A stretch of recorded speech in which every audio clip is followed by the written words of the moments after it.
Selamat sore siswa-siswi sekalian. Hari ini adalah pertemuan kita yang kelima dan pada pertemuan hari ini kita akan membahas tentang sifat hakiki perkawinan Katolik dan ini dibahas dalam hukum gereja kanon nomor 1056. Kita akan melihat bahwa ada dua sifat hakiki, yakni yang pertama adalah monogam dan yang kedua tak terputuskan. Pada pembahasan hari ini kita akan melihat satu persatu apa yang dimaksud dengan monogam dan yang kedua apa yang dimaksud dengan tak terputuskan atau tak terceraikan. Untuk dua sifat hakiki perkawinan ini, dengan sakramen perkawinan itu memperoleh kekukuhan khusus. Dalam hukum gereja kanon 1056, penafsiran dan penerapan antara gereja Katolik dan non-Katolik itu berbeda untuk dua sifat hakiki perkawinan ini. Sekarang kita lihat bagaimana konsekuensi dari dua sifat perkawinan ini, monogam dan tak terputuskan atau tak terceraikan. Konsekuensi yang pertama adalah, meski perkawinan pertama telah cerai secara sipil atau hukum agama lain, perkawinan yang kedua tetap tidak sah. Jadi di sini gereja Katolik tidak mengakui perceraian secara sipil maupun yang diatur oleh hukum agama-agama lain. Dengan kata lain, gereja Katolik tidak mengakui validitas atau efektivitas perceraian karena gereja Katolik sangat menjunjung sifat hakiki monogam dan tak terputuskan. Maka dengan demikian pelanggaran akan dikenakan ini poligami suksesif, artinya cerai kawin atau kawin cerai. Sekarang kita lihat dulu sifat hakiki yang pertama adalah monogam atau monogami. Apa maksudnya? Itu adalah perkawinan antara satu pria dan satu wanita, dan lawan dari monogam ini adalah poligami atau poliandri. Kemudian apa konsekuensi hukum dari sifat hakiki perkawinan yang monogam? Yang pertama adalah ikatan perkawinan hanya satu jodoh pada waktu yang sama. Jadi di sini gereja Katolik tidak menerima poligami simultan, artinya memiliki dua pasangan dalam saat yang bersamaan. Dengan demikian gereja Katolik menyampingkan poligami suksesif atau berturut-turut kawin cerai. Dengan demikian hanya perkawinan pertama yang sah. Dan dari aspek moral, konsekuensi hukumnya adalah larangan hubungan intim dengan orang ketiga. Kita lihat dasar monogam atau monogami, yakni martabat pribadi manusia antara pria dan wanita untuk saling menyerahkan dan menerima diri dalam cinta kasih total dan eksklusif. Ini yang sudah kita lihat pada pertemuan minggu lalu. Maka dengan demikian sifat hakiki perkawinan gereja Katolik yang pertama bertentangan dengan Undang-Undang Perkawinan RI nomor 1 tahun 1974, di mana undang-undang ini menyetujui poligami jika istri tidak dapat menjalankan kewajiban sebagai istri karena cacat badan, penyakit tak sembuh atau tidak dapat melahirkan. Di sini istri diperlakukan semata menurut sifat-sifat tertentu, jadi tidak menurut martabat sebagai pribadi manusia. Kita sudah lihat bagaimana perkawinan dalam gereja Katolik dalam Konsili Vatikan kedua adalah yang terpenting kesejahteraan suami istri, penyatuan dua pribadi,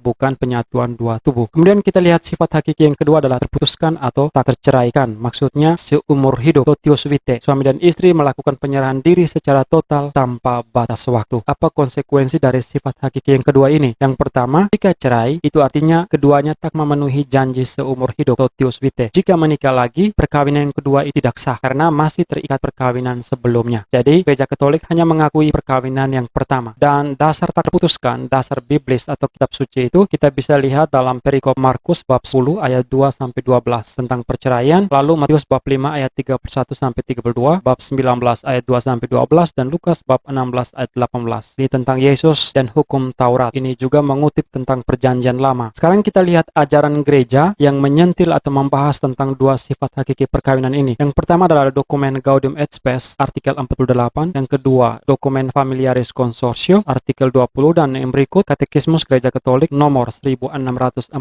sampai 1645. Dan selain dasar biblis atau kitab suci, kita juga melihat dari aspek lain, aspek akal sehat, bahwa yang paling penting dari penyatuan dua pribadi adalah ini, martabat pribadi manusia. Bagaimanapun suami dan istri itu patut dicintai sebagai pribadi, dan aspek yang paling penting adalah kesejahteraan suami istri atau bonum conjugum yang sudah kita lihat pada pembahasan minggu lalu. Oke, sebagai akhir dari pertemuan kita hari ini ada penugasan. Saya meminta pendapat pribadi kalian di mana Undang-Undang Perkawinan RI nomor 1 tahun 1974 mengizinkan poligami jika istri tidak dapat menjalankan kewajiban sebagai istri oleh karena cacat badan, penyakit tak sembuh dan tidak dapat melahirkan. Jadi berikan opini, pendapat pribadi, no Google, tentang isi dari Undang-Undang Perkawinan tersebut. Jika kalian setuju, bagaimana? Jika tidak setuju, bagaimana? Pekerjaan ini dikerjakan secara manual, ditulis tangan dalam buku tugas, difoto secara jelas, diupload di aplikasi psikologi, tegak, lurus, dan tidak boleh dikonvert dalam bentuk download, tapi upload seperti biasa. Sekian pertemuan kita hari ini, sampai jumpa pada pertemuan selanjutnya.